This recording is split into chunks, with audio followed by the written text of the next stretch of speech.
So we talked about what physical toxins looks like, but now let's really get into the meat of mental toxins and emotional toxins and even behavioral toxins.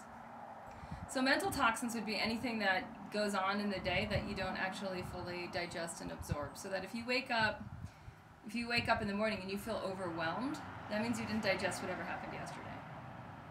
If you go to sleep at night and you're kind of tossing and turning and thoughts are kind of processing through your mind and you have some worry and some anxiety, maybe some frustration, that's a sign that you're carrying mental ama.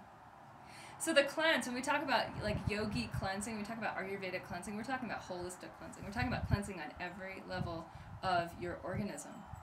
And so this is fairly complex because in order to cleanse your mind, we're going to need to create some space, which means that you're going to have to meditate.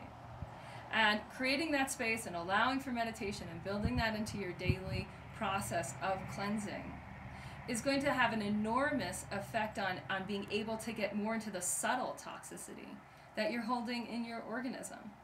So a lot of people in our culture, they think, oh, I have to cleanse. I've got to cleanse my body. I'm holding on to these physical toxins. I've got these skin issues. I've got these digestive issues. I've got high cholesterol. And I know that's a sign that there's toxins in my body. I know that's a sign that I'm holding on to gunk that shouldn't be there. But let's look at other stuff. Let's look at your mental gunk.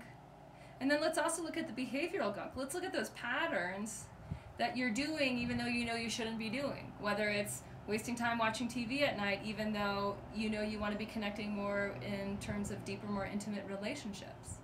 We're going to be able to cleanse in a way that's very systematic through not only the physical toxins of the body, but the mental toxins, the behavioral toxins, the emotional toxins. And this happens for everyone in the course simultaneously, and it's totally a magical thing. It just seems like, how does this happen?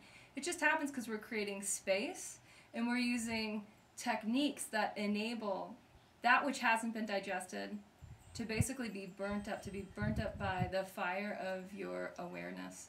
So that when you come out of the cleanse, you're really going to have a different perspective. You're going to have different priorities, and you're going to be living in synchronization with your deeper priorities. That's really the beauty. I'll see you on the inside.